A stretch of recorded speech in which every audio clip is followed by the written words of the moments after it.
কিছুদিন পূর্বে এক বক্তার মুখে শুনেছিলাম মৃত্যুর পর আপন ভাই বোনের নাকি আর কোনোদিন দেখা হবে না। এখন আমার জানার বিষয় হচ্ছে এই কথাটি কতটুকু সত্য, আর যদি সত্য হয়েও থাকে তাহলে কেন? রাসূল সাল্লাল্লাহু আলাইহি ওয়াসাল্লাম তো বলেছেন, যার সাথে যার মহব্বত তার সাথে তার কিয়ামত। প্রথম কথা হলো যে এটা সঠিক কথা না। যদি কোনো বক্তা বলেও থাকেন যে মানুষ মারা যাওয়ার পরে তার ভাই বোনের সাথে দেখা আর কোনোদিন হবে না, এটা সঠিক কথা না।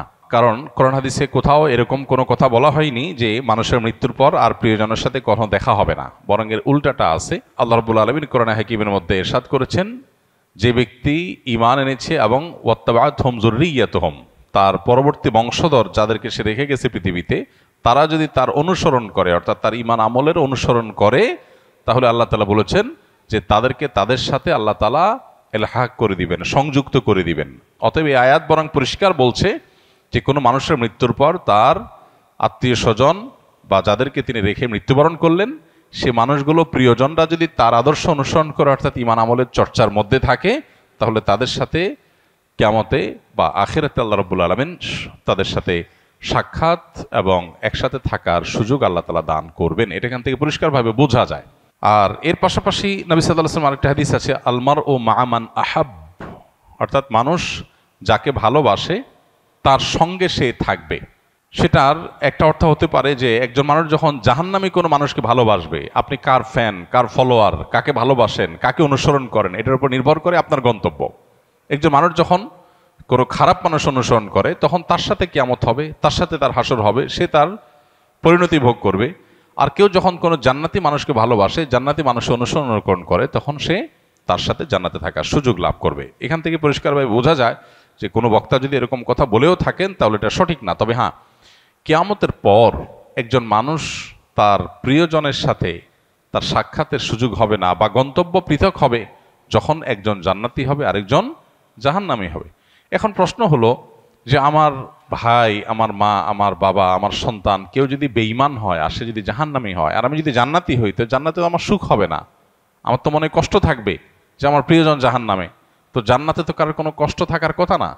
জান্নাত আজা কে আজারে নাবাসদ কাছে রাবা কাছে কারে নাবাসদ, ফার্সিতে একটা কবিতা আছে, জান্নাত সেই জায়গা যেখানে কোনো কষ্ট থাকবে না। তো আমার যদি আমার প্রিয়জন যদি জাহান্নামে যায়, আমি যত জান্নাতে যাই আমি তো সুখ পাবো না, তাহলে আল্লাহ তাআলা আমাকে কিভাবে সুখী করবেন? উত্তর হলো, আল্লাহ রাব্বুল আলামিন আমাদেরকে জান্নাতে যখন নেবেন, বা আখিরাতের মারহালা বা স্তরগুলো যখন, লেয়ারগুলো যখন আমরা পার হব, আমরা দুনিয়ার মতো করে সেগুলোকে চিন্তা করি সাধারণত। এখানে যেরকম আমরা একে অন্যকে ফিল করি, মিস করি, আল্লাহ তাআলা সেখানকার পরিবেশ পরিস্থিতি, আমাদের মানসিক অবস্থা, সব কিছুকে আখিরাতের জন্য অনুকূল করে দিবেন। আপনার প্রোফাইল থেকে যদি আল্লাহ তাআলা তাদেরকে ডিলিট করে দেন, আপনার মেমোরি থেকে আল্লাহ তাআলা তাদের দূর করে দেন, যে আপনার আত্মীয়স্বজনের মধ্যে যারা জাহান্নামে গেছে, তাহলে আপনি কি তাদের কষ্ট অনুভব করবেন? আপনার অন্য সব কিছু ঠিক আছে, শুধু ওইটুকু আল্লাহর মেমোরি থেকে আপনার ডিলিট করে দিয়েছেন, তাহলে আপনি কিভাবে কষ্ট পাবেন? আজকাল অনেক কিছু বোঝা আমাদের জন্য সহজ হয়ে গেছে। দেখুন, যখন তথ্য প্রযুক্তি, জ্ঞান বিজ্ঞানের এই প্রসার ঘটে নাই, তখন কোরআন এবং হাদিসের এই আয়াতগুলো, এই নির্দেশগুলো, এগুলো বোঝাটা অনেক কঠিন ছিল। কিন্তু সাহাবা একরাম অকপটে বিশ্বাস করেছেন, তাদের বিবেক বুদ্ধিতে ধরুক বা না ধরুক। আজকে আমরা দেখতে পাচ্ছি দারুণ লজিক সেখানে আছে, যথেষ্ট যৌক্তিক গ্রাউন্ড আছে। আজকে 2025-এর পৃথিবীতে আল্লাহর দ্বীনের অনেক বিষয়, কোরআন এবং হাদিসের অনেক বিষয়, আখিরাতের অনেক বিষয় হয়তো আমরা বুঝে আসছে না। হয়তো সেটা 500 বছরের পরের পৃথিবীতে এমন সব আবিষ্কার মানুষ হাজির করবে যেগুলো আমাদেরকে সেসব বিষয়গুলো বুঝতে সাহায্য করবে। তো যে ব্যক্তি নিজের বিবেক বুদ্ধি এবং সমকালীন লজিকের ভিত্তিতে দ্বীনকে বুঝতে চায়, সে গোমরাহ হবে, এটা তার গোমরাহির আলামত। দ্বীনকে বোঝার জন্য কোনো লজিকের আশ্রয় নেওয়া, এটা কোনো বুদ্ধিমত্তার পরিচয় নয়। আমি আল্লাহর কাছে নিজেকে সারেন্ডার করব, কারণ আল্লাহ আমার সৃষ্টিকর্তা। আমি যদি আল্লাহর সব কথার লজিক ধরে ফেলতে পারি, তাহলে আল্লাহ কিসের আল্লাহ হলেন? নাউজুবিল্লাহ। আল্লামা ইকবাল বলেছিলেন, জু সমঝ মে আ গেই ও ফির খোদা কিউ কর হুয়া। যাকে আপনি বুঝে ফেলেছেন, রপ্ত করে ফেলেছেন, তার সমস্ত নির্দেশের যৌক্তিকতা, যথার্থতা, তার নিষিদ্ধের যৌক্তিকতা, যথার্থতা যদি আপনি ধরেই ফেলেন, তাহলে তিনি আর আল্লাহ হলেন কি? আল্লাহ তো তিনি যার সব আদেশের যৌক্তিকতা আপনার মাথায় ধরবে না। তিনি তো অসীম। আপনি যদি তার সব কিছুকে রপ্ত করে ফেলতে পারেন, তাহলে তিনি সীমিত হয়ে গেলেন। আপনার বুঝে আসছে না এরকম অনেক বিষয় থাকবে, সেটা স্বাভাবিক। আপনি যার অধীনে চাকরি করেন, আপনার মালিক, কোনো অফিসে আপনি কাজ করেন, কোনো কোম্পানিতে কাজ করেন, আপনার মালিক আপনাকে অনেক কথা বলে যে কথার যৌক্তিক গ্রাউন্ড আপনি জানেন না। আপনাকে বলছে তুমি এই কাজটা করো, কেন করতে বলছে আপনি জানেন না। আপনার কাছে এর বাহ্যিক কোনো লজিক্যাল কারণ নাই, কিন্তু আপনি জানেন তিনি যেহেতু আমার মালিক, তিনি যেহেতু আমার চাইতে অনেক বেশি বোঝেন, অতএব নিশ্চয়ই তার কাছে কোনো গ্রাউন্ড আছে।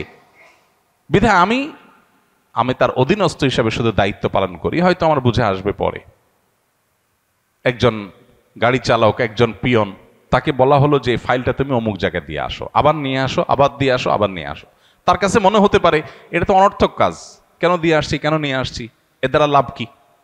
অনেক সময় দেখবেন অনেক কোম্পানির নিচের দিকে যে সমস্ত চেয়ারগুলোতে অথবা সাধারণ যে সমস্ত দায়িত্বগুলো আছে সেগুলো যারা পালন করে, তারা সাধারণত বসদের সমালোচনা করে, অহেতুক কাজ। সে বুঝে না কেন তার বস এগুলো বলেছে। বসের সব কিছু যদি তুমি বুঝে যাও তো তুমিই তো বস হয়ে যাবা। তোমার আর মালিকের মধ্যে পার্থক্যটা কি? যে তার সব কথার রহস্য তুমি বুঝবা না, তার যোগ বিয়োগ সব তোমার মাথায় ঢুকবে না, এটাই স্বাভাবিক।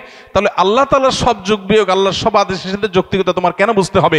এটাই হলো সবচেয়ে বড় বিভ্রান্তি, এটাই হলো সবচেয়ে বড় ইললজিক্যাল, সবচেয়ে অযৌক্তিক কাজ, যে আল্লাহর সব আদেশ নিষেধের যথার্থতা আমার বুঝতে হবে। এই চেষ্টা করাটাই একটা হাস্যকর চেষ্টা। মানুষ হয়ে যদি আমার চাইতে অনেক দূরে থাকা, অনেক উপরে থাকা মানুষের আদেশ নিষেধের যৌক্তিকতা আমি না বুঝি, তাহলে সৃষ্টি হয়ে স্রষ্টার সমস্ত আদেশ নিষেধের যৌক্তিকতা আমার বুঝতে হবে, এটা মোটেও যৌক্তিক কোনো বিষয় নয়।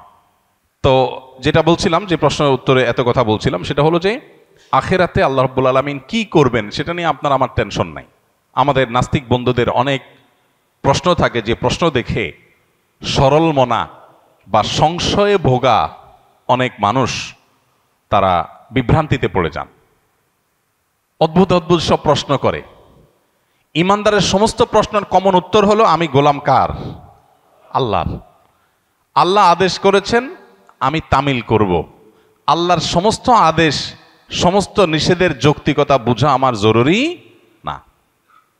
আমি যদি তার সব কিছু বুঝেই যাই, তাহলে তিনি আর আল্লাহ হলেন কি? তিনি তো আমার মতো মানুষই হয়ে গেলেন। আল্লাহ তো সে অসীম সত্তা, যার আদেশ নিষেধকে আমার সীমিত বিবেক দিয়ে সবকিছু বুঝবো না, এটি তো স্বাভাবিক।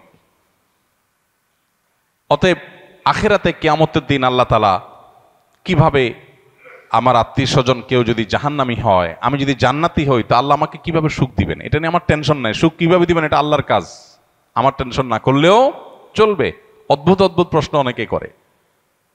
প্রশ্ন করে, ভাই, একজন মানুষ কিয়ামতের মহাপ্রলয়ের 500 বছর আগে মারা গেছে, 500 বছর ধরে সে জাহান্নামী হওয়ার কারণে কবরের আযাব সত্য। আহলে সুন্নাত ওয়াল জামাতের আকীদা হলো আযাবুল কবরি ওয়া নাঈমুহু হাক্কুন। কবরে আযাব হবে খারাপ মানুষদের, আবার ভালো মানুষ হলে তার কবরে শান্তিরও ব্যবস্থা হবে। তার লাশ মাটির সাথে মিশে পচে গলে যেতে পারে আপাত দৃষ্টিতে, কিন্তু ওই তার ধ্বংসাবশেষ, তার যে মূল উপাদান, সেটাকে আল্লাহ তাআলা শান্তি দিবেন।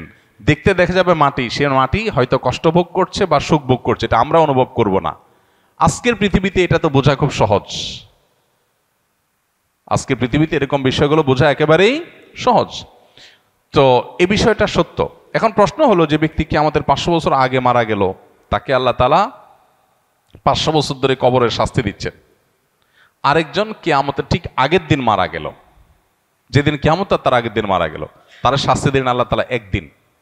এখন নাস্তিক ভাইদের প্রশ্ন হলো যে, ভাই, মনে করেন দুইজন একে অপরাধে মারা গেছে, সমান অপরাধী হয়ে মারা গেছে। একজন 500 বছর ধরে শাস্তি পাইছে কবরে, আরেকজন মাত্র একদিন পাইছে, এরপর তো কিয়ামত হয়ে গেছে, আর কবরের শাস্তির সুযোগই নাই। তাহলে আল্লাহ তাআলা এখানে ইনসাফ কেমনে করবেন? আল্লাহ কিভাবে ইনসাফ করবেন, এই টেনশন তার মাথায় ঢুকছে। আল্লাহ রাব্বুল আলামিন ইনসাফ করবেন, দ্যাটস ইট। আল্লাহ কোরআনে পরিষ্কারভাবে ঘোষণা করে দিয়েছেন, ওমা রাব্বুকা বিযাল্লামিল লিল আবিদ। আল্লাহ তার কোনো বান্দাদের প্রতি কোনো জুলুম করবেন না, আল্লাহ জুলুম করেন না। আল্লাহ বলেছেন হাদিসে কুদসিতে, ইন্নী হারামতু যুলমা আলা নাফসি, আমি নিজের প্রতি নিজে জুলুমকে হারাম করে দিয়েছি। সো 500 বছর আগে মারা গেছেন, কিয়ামতের একদিন আগে মারা গেছেন, সেম অপরাধের অপরাধী, সমান অপরাধের অপরাধী, সমান দোষে দোষী, কিন্তু একজনকে 500 বছর ধরে শাস্তি, আরেকজনকে একদিন আগে শাস্তি। এই দুইটার মধ্যে আল্লাহ ব্যালেন্স কিভাবে করবেন, তার হাজারটা ব্যবস্থা আল্লাহর কাছে থাকতে পারে। আমার এটা চিন্তা না করলেও চলবে। আল্লাহ করবেন ইনসাফ, এতটুকু নিশ্চিত। আল্লাহ জুলুম করবেন না, এটুকু নিশ্চিত। কিভাবে করবেন সেটা আল্লাহ ভালো জানেন, এটা আমার জানার দরকার নাই। এটা হলো ইমানদারের কথা। তারপরেও বুঝার জন্য ইব্রাহিম আলাইহিস সালাম যেরকম বলেছেন, আল্লাহ কিভাবে আপনি আবার প্রাণীগুলোকে একত্র করবেন, জীবিত করবেন, আমাকে একটু দেখান। আল্লাহ বলেছেন, আওয়ালাম তো মিন, তোমার কি ইমান নাই, ইমান আসে না, বিশ্বাস হয় না? বলছেন হ্যাঁ বালা ওয়ালা কিল্লিয়াতমাইন্না কালবি। আল্লাহ তাকে দেখাইছেন। তো বোঝার জন্য বলা। একজন মানুষকে 500 বছর ধরে শাস্তি দিলেন আল্লাহ তাআলা, আরেকজনকে একদিনের শাস্তি দিলেন। 500 বছরের শাস্তি একদিনে। এই শাস্তির কোয়ালিটি দিয়ে দীর্ঘদিন ধরে দেওয়া শাস্তি আর অল্প সময় দেওয়া শাস্তি দুইটাকে সমন্বয় করা সম্ভব কিভাবে? আপনি একজনকে 100টা কিল দিলেন, কিল, দুজন সমান অপরাধ করছে, একজনকে 100টা দিয়েছেন, আরেকজনকে একটা দিয়েছেন, দুইটাকে সমান করা সম্ভব না? সম্ভব না। এখন কিল মাপা যায়।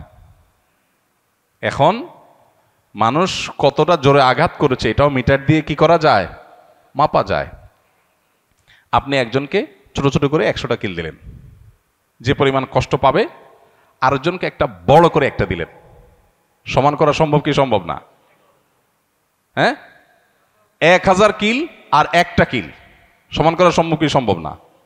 হাতুড়ি দিয়ে এমন ভাবে জোরে দিলেন যেটা একদম নাই হয়ে গেল দুনিয়ার থেকে। আরেকজনকে 10,000 কিল দিলেন।